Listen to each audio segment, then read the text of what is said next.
धरती माँ। और इसीलिए तो मैं संसार की हर माँ का दुख समझती हूँ। संसार की हर माँ का दुख देखकर तड़प उठती हूँ। मैं जानती हूँ कि चोट पुत्र को लगती है, मगर पीड़ा माँ को होती है।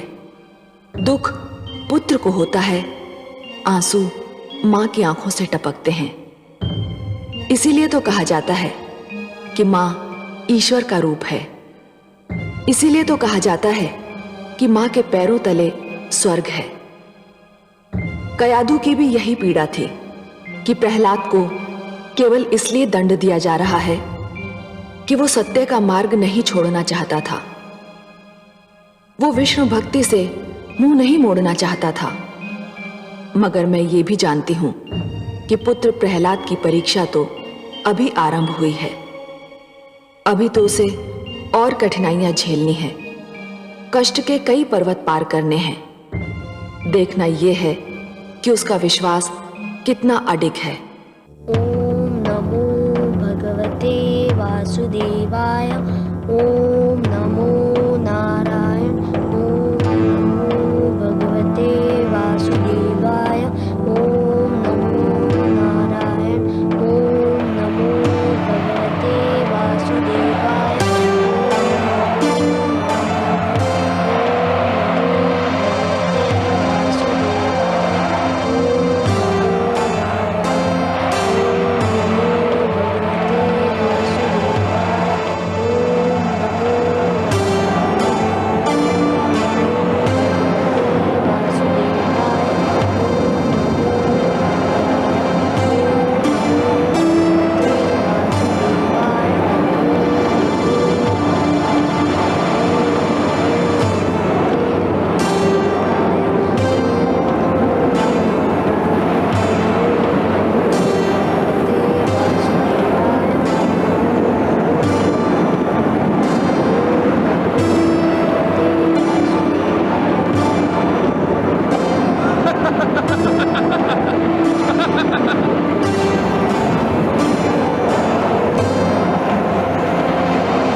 और लो विष्णु का नाम और जपो उसकी माला। अरे छोटे से छोकरे, तेरी माता ने तुझे तेरे पिता के प्रकोप से तो बचा लिया, पर मेरे प्रकोप से तुझे कौन बचाएगा? मैं तुझे तड़पा तड़पा के, तरसा तरसा के मार डालूंगा। तेरे विष्णु ने मेरे तन के 2 टुकड़े कर दिए थे। मैं उसके किसी भी भक्त को चैन नहीं लेने दूंगा। देखूं वो मेरा क्या कर लेता है।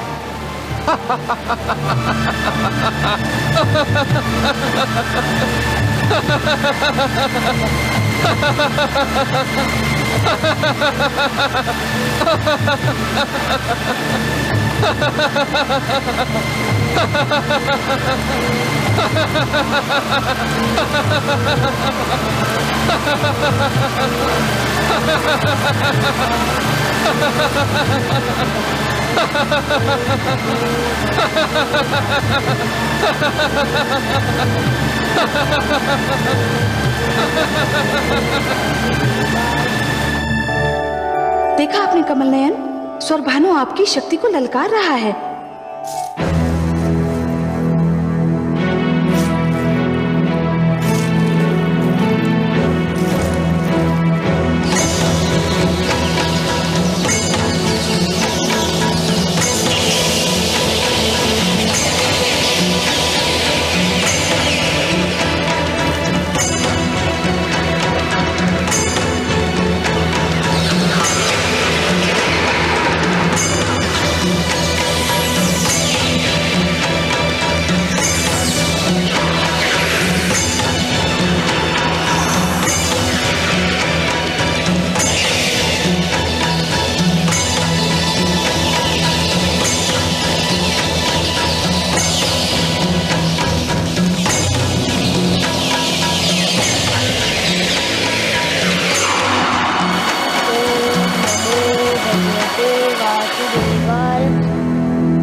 मेरे प्रिय मित्रों, हम आ गए मित्र, हम आ गए।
फल खाओ मित्र, हम देख रहे हैं तुम कितने दिनों से भूखे हो।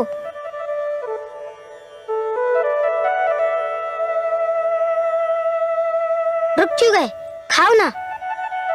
नहीं मित्र, मैं ना खा सकूंगा। क्यों? मैं जानता हूँ कि मेरे राजभवन छोड़ने के उपरांत मेरे माता ने भी आज तक भोजन को हाथ न लगाया होगा।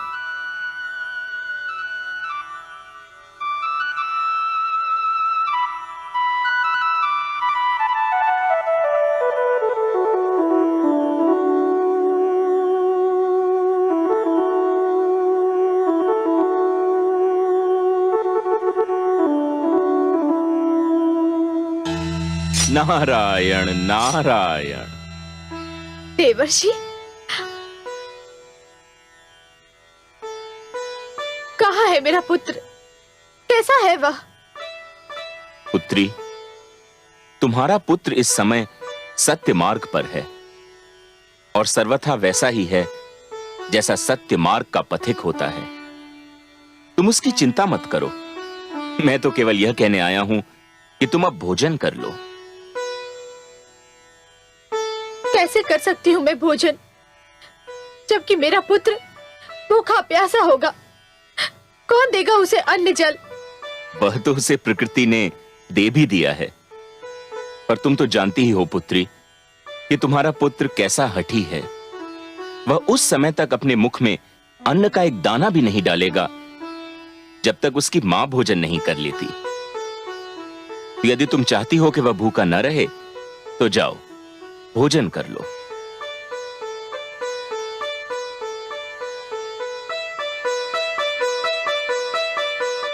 आयुष्मान भव। नारायण नारायण।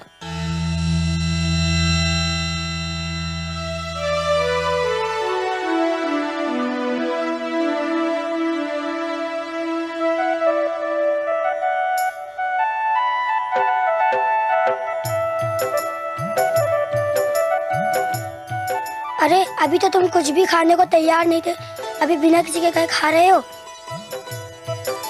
क्योंकि मेरी माता भी भोजन कर रही है। तुम्हें कैसे पता चला? पुत्र माता के शरीर का अंश होता है, वो माँ पर बीती हर दशा पहचान लेता है।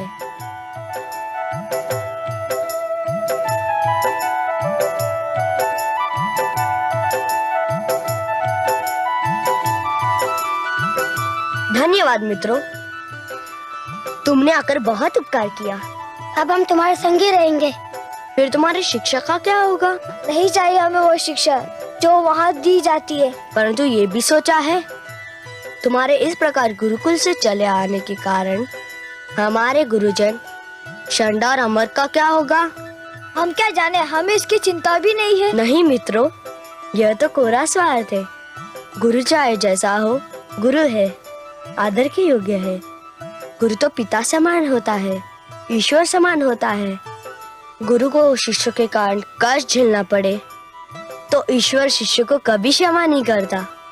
तुम लोगों के भागाने से महाराज हिरण्यकश्यपु अपना सारा क्रोध हमारे प्रिय गुरुजन पर उतारेंगे, और उसके लिए ना मैं तुमको क्षमा करूंगा ना अपने आप को। हम तुम्हारे पास इसलिए आए हैं कि तुम्हें कष्ट ना हो, तुम स्वयं को अकेला ना समझो। तुम्हारे आने से मुझे ज्ञात हो गया कि अब मैं अकेला नहीं हूँ, पर यदि तुम गुरुकुल ना लौटे तो मुझे बहुत दुख होगा। यदि मुझे सुख देना चाहते हो तो जाओ, गुरुकुल लौट जाओ, मैं तुमसे वहीं आकर मिलूंगा।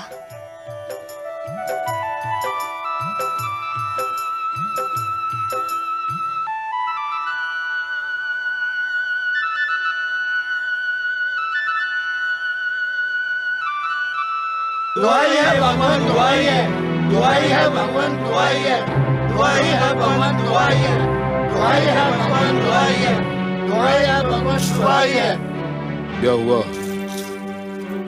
क्या हमारी प्रिय प्रजा को किसी ने सताने का साहस किया है या किसी दुष्ट ने उसे कष्ट पहुंचाया है? हे प्रियजनों, आप किस बात की दुहाई दे रहे हैं? हे भगवान, हम पर घोर विपदा आन पड़ी है।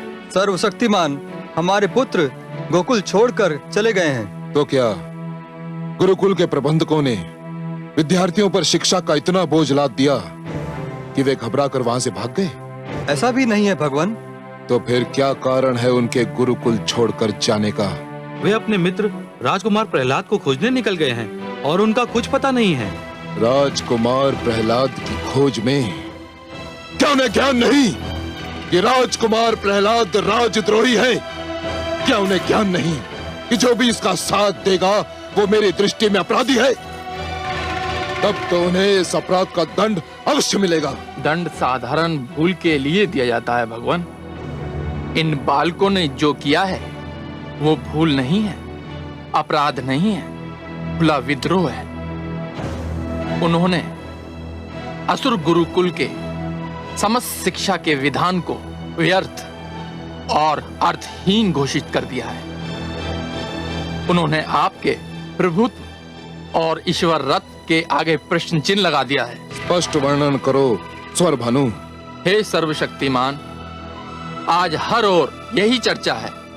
जो अपने पुत्र को नियंत्रण में ना ला सका, जो अपने ही पुत्र से स्वयं को ईश्वर न मनवा सका, वो कैसा ईश्वर है? उसे कौन ईश्वर मानेगा? यदि आपने इस समस्या का समाधान ना किया तो आपके विरोधियों और प्रहलाद के समर्थकों की संख्या दिन प्रतिदिन बढ़ती जाएगी। स्वर भानु, मैं इसीलिए उसका वध कर रहा था। तुम्ही ने मुझे रोक दिया। तुम्ही ने कहा था कि उसे छोड़ दिया जाए। तुम्ही ने बड़े घमंड से कहा था कि तुम मुझे समझ लोगे। अब क्या हुआ? मैं अपने अभियान में असफल हो गया भगवान। मैंने सोचा था कि वो मेरे द्वारा पहुंचाई जाने वाली विपदाओं को झेल नहीं पाएगा। मैं उसे भूख प्यास से तड़पा तड़पा कर मार दूंगा, किंतु ना जाने वो किस धातु का बना हुआ है। सारी विपदाएं झेल गया, किंतु उसने विष्णु का नाम लेना नहीं छोड़ा। मैं जानता था कि मेरे मूर्ख पुत्र के मन को जो विष्णु नाम का रोग लगा है, उसका उपचार उसकी मृत्यु के अतिरिक्त और कुछ भी नहीं है। उसके इस भयंकर रोग को केवल उसकी मृत्यु ही समाप्त कर सकती है, केवल उसकी मृत्यु। सेनापति अश्वमित्र, आज्ञा भगवान। जाओ और मेरे मूर्ख पुत्र को ढूंढकर उसे एक बार फिर मेरा आदेश दो कि वो मुझे ईश्वर मान ले मुझे ईश्वर।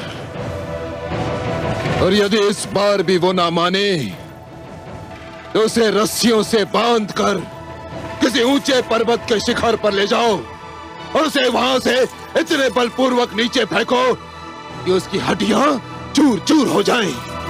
जाओ। आपकी आज्ञा का पालन होगा, किंतु हे सर्वशक्तिमान, मुझे कुछ पता नहीं कि राजकुमार प्रहलाद कहां होंगे, कहां मिलेंगे। मैं उन्हें ढूंढूं तो कहां ढूंढूं? मैं जानता हूं कि वो कहां है। सेनापति, मेरे साथ आओ, मैं तुम्हारा मार्गदर्शन करूंगा।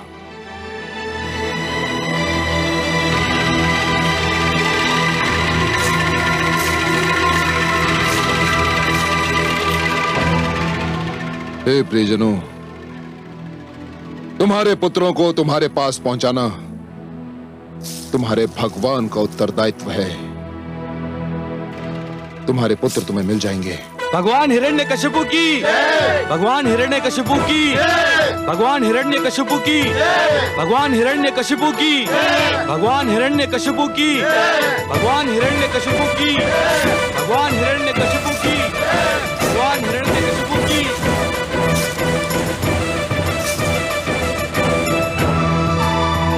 महारानी जी, महारानी जी, महारानी जी, बड़ा अनर्थ हो गया। क्या हुआ?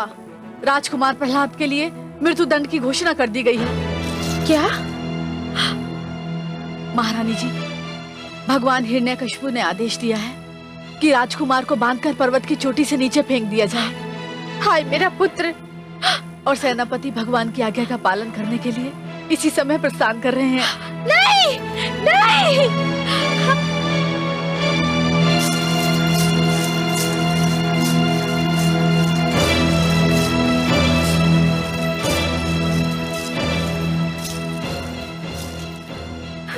चलो सारथी। ठहर जाओ, तुम लोग मेरे पुत्र का वध नहीं कर सकते। हम विवश हैं महारानी, हमें अपने भगवान की आज्ञा का पालन करना ही होगा। आप हट जाइए। नहीं हटूंगी। तुम्हारा ये रथ मेरे शरीर को कुचल कर यहाँ से आगे बढ़ सकता है। हट जाइए, हट जाइए, हट जाइए। अश्वमित्र के मार्ग से हट जाइए महारानी। नहीं महाराज, मेरे पुत्र पर दया कीजिए, उसे क्षमा कर दीजिए। उसे आपने अपने राजमहल से तो निकाल ही दिया है, आप उसे अपनी दीनहीन दशा पर छोड़ दीजिए महाराज, उसे क्षमा कर दीजिए। नहीं, कदापि नहीं महारानी। उसे छोड़ना अपने ईश्वरत से हाथ धोना होगा। नहीं। आप हट जाएं। नहीं। महारानी को राजभवन ले जाओ। नहीं महाराज, मेरे पुत्र को क्षमा कर दीजिए। नहीं महाराज, क्षमा कर दीजिए उसे, क्षमा कर दीजिए। अश्वमित्र, आज्ञा का पालन हो। जो आज्ञा भगवान। चलो सारथी।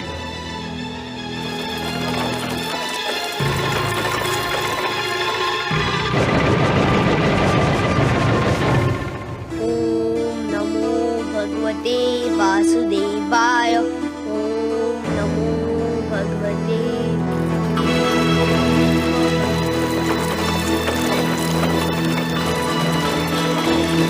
ओम नमो भगवते वासुदेवाय। ओम नमो भगवते वासुदेवाय।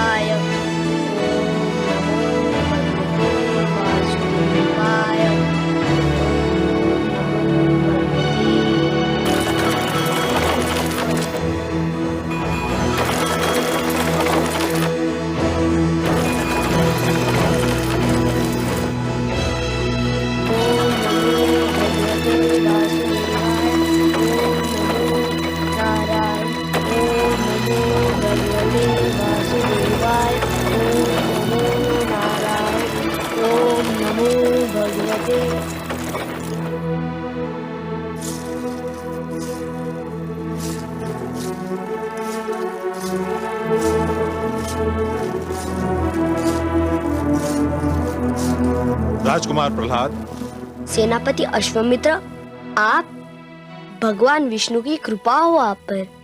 कैसे कष्ट किया? मैं भगवान हिरण्यकश्यप के आदेश से आया हूँ आपके पास। आपका स्वागत है सेनापति। क्या संदेश लाए हैं आप? मैं ये संदेश लाया हूँ कि आप हमारे भगवान हिरण्यकश्यप को अपना भगवान मान लें। यदि आपने ये मान लिया तो आपके जीवन पर छाए सारे संकट दूर हो जाएंगे। यह भी तो संभव है कि आप और आपके सम्राट मेरे ईश्वर को मान ले तो आपके और आपके सम्राट के जीवन और आत्मा पर छाए हुए सारे संकट दूर हो जाएंगे। ये कदापि नहीं हो सकता राजकुमार। हे सेनापति, आप अपने लिए जो कहने और सोचने की स्वतंत्रता दिखा रहे हैं वह स्वतंत्रता को मेरे लिए उचित नहीं समझते? यह तो अन्याय है ना? मैंने संदेश सुना दिया, मेरा उत्तरदायित्व तो पूरा हो गया। मैंने संदेश सुन लिया, मेरा उत्तर भी पूरा हो गया। भगवान हिरण्यकश्यप का ये आदेश है कि यदि आप उन्हें ईश्वर नहीं मानते तो आपको रस्सियों से बांधकर पर्वत की ऊंचाई से फेंक दिया जाए। तो फिर आप प्रतीक्षा क्यों कर रहे हैं? अपने भगवान के आदेश का पालन कीजिए।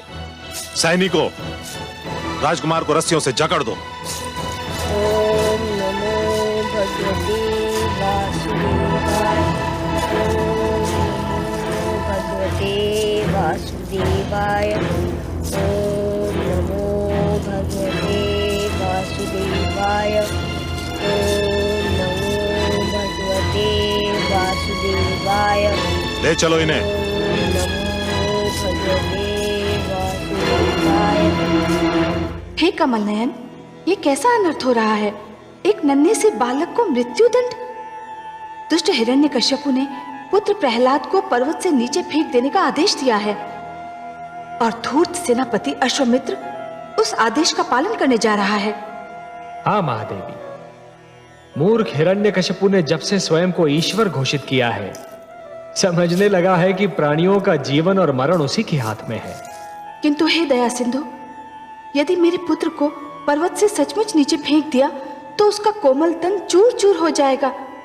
नहीं प्रिय, यदि जीने की इच्छा प्रबल हो तो जीवन के निकट जाते मृत्यु के पांव भी डगमगाने लगते हैं। परंतु हे दया सागर, अश्वमित्र के पंजे से उसे कौन छुड़ाएगा? उसका जीवन कौन बचाएगा? उसका विश्वास महादेवी, उसका दृढ़ विश्वास। जिस प्रकार सूर्य के रहते रात्रि का साहस नहीं कि वो दिन के निकट भी जाए, उसी प्रकार आपके पुत्र प्रहलाद के दृढ़ विश्वास के रहते किसी विपदा का यह साहस नहीं कि वो उसे छू भी सके। उसका यही दृढ़ विश्वास उसके जीवन की रक्षा करेगा। उसे पर्वत तो क्या, आकाश की ऊंचाई से भी नीचे फेंका जाए तब भी उसका बाल भी बांका नहीं होगा। यही आपके प्रश्न का उत्तर है महादेवी, और यही मेरा आपको वचन है।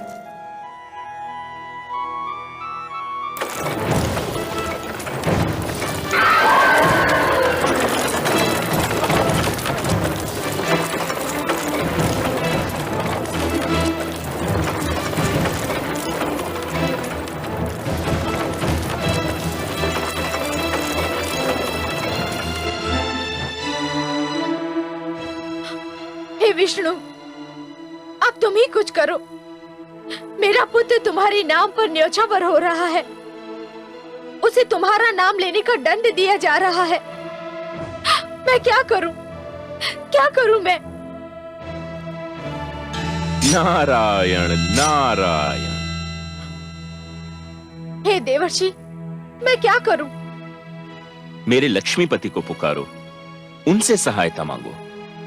मैं कहां जाकर उन्हें पुकारूं? मेरे स्वामी ने तो उनके सारे मंदिर ध्वस्त कर दिए हैं। मैं कहां जाकर विष्णु से अपने पुत्र का जीवन बचाने की मांग करूं? पुत्री, मेरे लक्ष्मी नारायण को पुकारने के लिए किसी मंदिर में जाने की आवश्यकता नहीं है।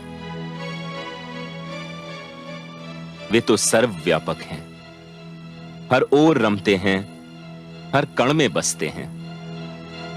तुम्हारे पति ने यदि मूर्खतावश उनके मंदिर उजाड़ भी दिए हैं, तो भी एक मंदिर तो ऐसा है ही जिसे कोई नहीं उजाड़ सकता।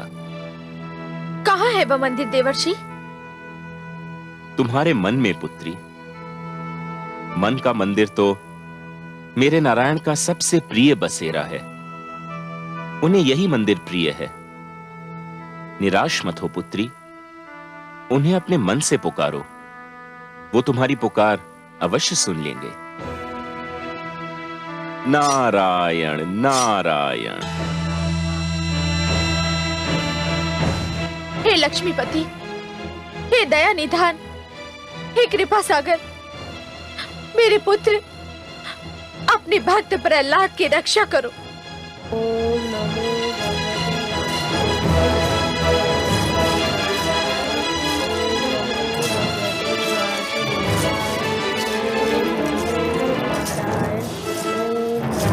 भगवते वासुदेवाय।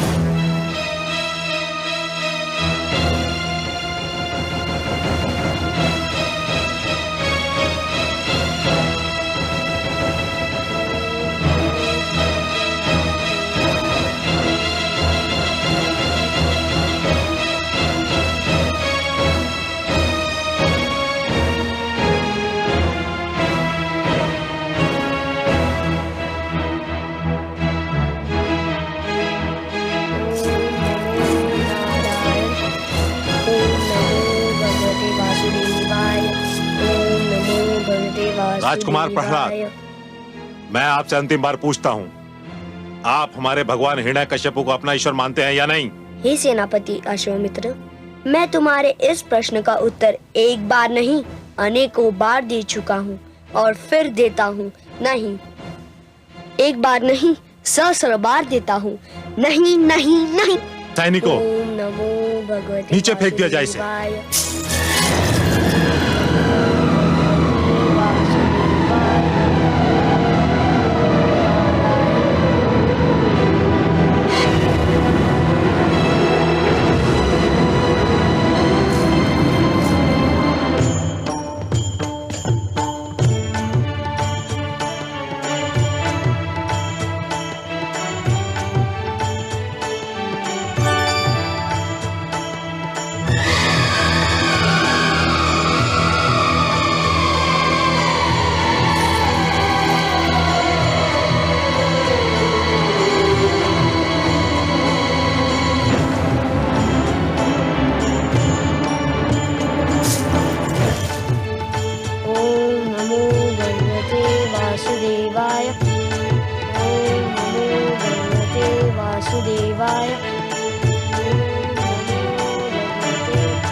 कमल नयन, ये क्या किया आपने कमल नयन?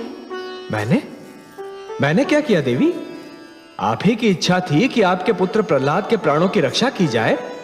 मैंने सदा की भांति आपकी इच्छा का आदर किया, उसके प्राणों की रक्षा की। हाँ, मैं तो ये समझ रहा था कि इस दृश्य को देखकर आप प्रसन्न हो रही होंगी। वो मैंने देखा कमल नयन, उसके लिए मैं आपका आभार मानती हूँ, आपको कोटि कोटि धन्यवाद देती हूँ। परंतु हे कमल नयन, आपने मेरे पुत्र प्रहलाद को मृत्यु के एक द्वार से निकालकर दूसरे द्वार में छोड़ दिया है। महादेवी, आप नित्य कहती हैं कि मेरी बातों का रहस्य मेरे अतिरिक्त कोई नहीं जान सकता, पर आज मुझे यह कहने दीजिए कि आप जो कह रही हैं ना, उसका रहस्य मेरी भी समझ में नहीं आ रहा। आप कहना क्या चाह रही हैं, कृपया स्पष्ट तो कीजिए महादेवी। आपको पता है जिस बैलगाड़ी पर आपने पुत्र प्रहलाद को उतारा वो किस दिशा में जा रही थी? हर यात्रा की कोई ना कोई दिशा अवश्य होती है महादेवी, पर हाँ, मैंने उस गाड़ीवान से यह नहीं पूछा कि वो कहां जा रहा था। मेरा विचार था कि वो उचित भी नहीं था। पर महादेवी, इसके लिए तो हम आपसे क्षमा चाहते हैं। आपको पता है वो कहां गया? जानती हूँ कमल नयन, इसीलिए तो मुझे घबराहट हो रही है। क्यों? वो गाड़ीवान एक किसान था और हिरण्यकश्यपु के अन्न भंडार के लिए अनाज ले जा रहा था। अच्छा? हाँ कमल नयन, और यही सोच सोच के मैं घबरा रही हूँ कि अनाज के साथ साथ पुत्र प्रहलाद भी हिरण्यकश्यपु के भंडार पहुंच जाएगा और मेरे पुत्र को जीवित पाकर दुष्ट हिरण्यकश्यपु क्रोधित हो जाएगा। है तो ये बड़ी चिंता की बात महादेवी। पर देवी, मैं तो अपने भक्तों में केवल यात्रा की प्रेरणा जगा देता हूं। उनकी यात्रा का दिशा निर्धारण तो ब्रह्मा ही करते हैं। अब यदि हिरण्यकश्यपु और प्रहलाद के बीच चुंबक और लोहे का संबंध उन्होंने बना दिया हो, तो इसमें मैं क्या कर सकता हूं? जिस प्रकार चुंबक लोहे को आकर्षित किए बिना नहीं रह सकता और जिस प्रकार लोहा चुंबक के आकर्षण से पीछा नहीं छुड़ा सकता, उसी प्रकार हिरण्यकश्यपु और प्रहलाद भी एक दूसरे से पीछा छुड़ाने में असफल हो रहे हैं। अब इसमें विधाता की क्या योजना है, ये तो वही जाने। पर मैं अपनी चिंता का क्या करूं? मैं भी तो अपनी चिंताओं से पीछा नहीं छुड़ा पा रही। मुझे आपसे अत्यंत सहानुभूति है महादेवी, पर अपने पुत्र प्रेम और ममता के आवेग में आप एक बात को भूली जा रही हैं। मैं क्या भूली जा रही हूँ? वही बात जो मैंने आपसे कही थी। कौन सी बात कमल नयन, मुझे याद तो दिलाइए।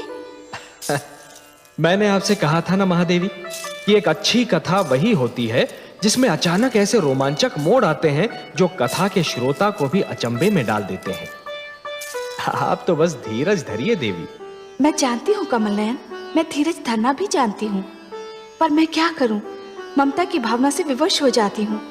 ध्रुव के पश्चात इस पुत्र प्रहलाद ने मेरी ममता की भावना पर संपूर्ण अधिकार कर लिया है। आपकी इसी प्रेम भावना ने तो मुझे भी आपके प्रेम बंधन में जकड़ लिया है देवी।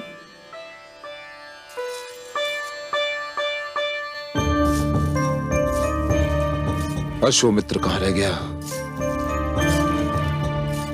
अभी तक नहीं आया। कहीं ऐसा तो नहीं कि प्रहलाद के बदले स्वयं उसी को मृत्यु आ गई हो? नहीं,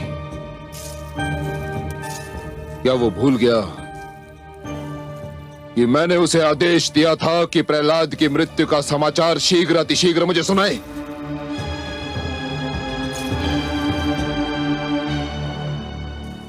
अब आप क्या सोच रही हैं महारानी?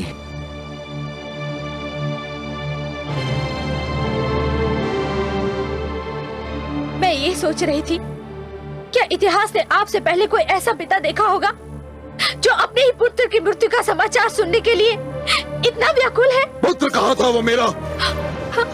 बैरी था, शत्रु था वो मेरा। था से क्या अर्थ है आपका स्वामी? था क्यों कह रहे हैं आप? था इसलिए कह रहा हूं महारानी कि मुझे पूर्ण विश्वास है कि वो अब तक मृत्यु को प्राप्त हो चुका होगा। नहीं, नहीं, नहीं।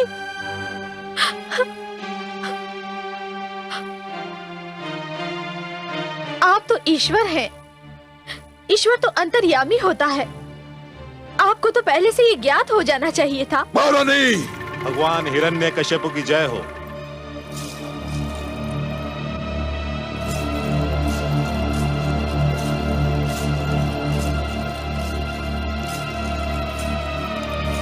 क्या हुआ सेनापति अश्वमित्र? भगवान, मैंने आपके आदेश का पालन कर दिया। शुभ समाचार, अत्यंत शुभ समाचार। मुझे पूरा वृत्तांत सुनाओ। राजकुमार प्रहलाद ने इस बार भी आपको ईश्वर मानने का विरोध किया। फिर तुमने क्या किया? मेरे आदेश पर सैनिकों ने उसे रस्सियों से जकड़ दिया। फिर उसे एक ऊंचे पर्वत की चोटी पर ले गए भगवान। फिर उन्हें उस ऊंचे पर्वत की चोटी से फेंक दिया गया भगवान। सुंदर, अति सुंदर। तो अंततः वो दुष्ट मृत्यु को प्राप्त हुआ। हमारा यही विचार है भगवान। विचार है अर्थात तुमने उसका मृतक शरीर अपनी आंखों से नहीं देखा? नहीं भगवान। क्यों? जहां से राजकुमार प्रहलाद को हमने फेंका था, वहां से पृथ्वी इतनी दूर थी कि कुछ समय तक तो हमें दिखाई देते रहे, किंतु फिर एक बिंदु के समान दृष्टि से ओझल हो गए। भगवान, हमें विश्वास है कि पृथ्वी तक पहुंचते पहुंचते उनका शरीर चूर चूर हो चुका होगा। हत्यारों, तुम सब हत्यारे हो। तुम सब ने मिलकर मेरे पुत्र की हत्या की है। हत्या की है मेरे पुत्र की। महारानी,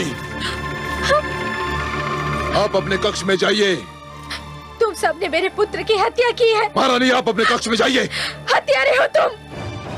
जाइए।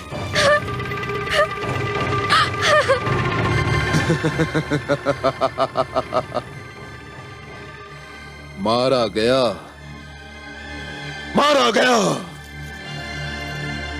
मेरा बैरी और विष्णु का अंतिम भक्त भी मारा गया।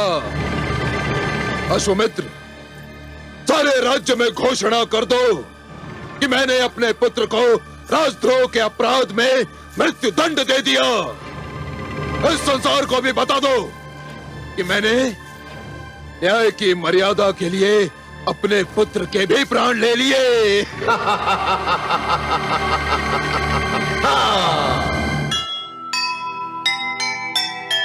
जिसकी रक्षा का लिया खुद भगवन ने भार,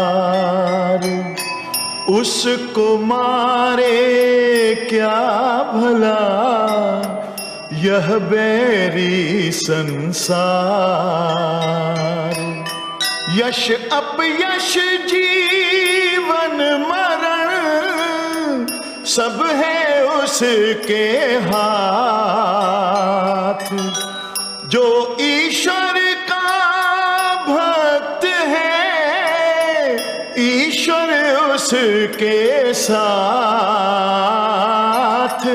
ईश्वर उसके साथ। जो सुने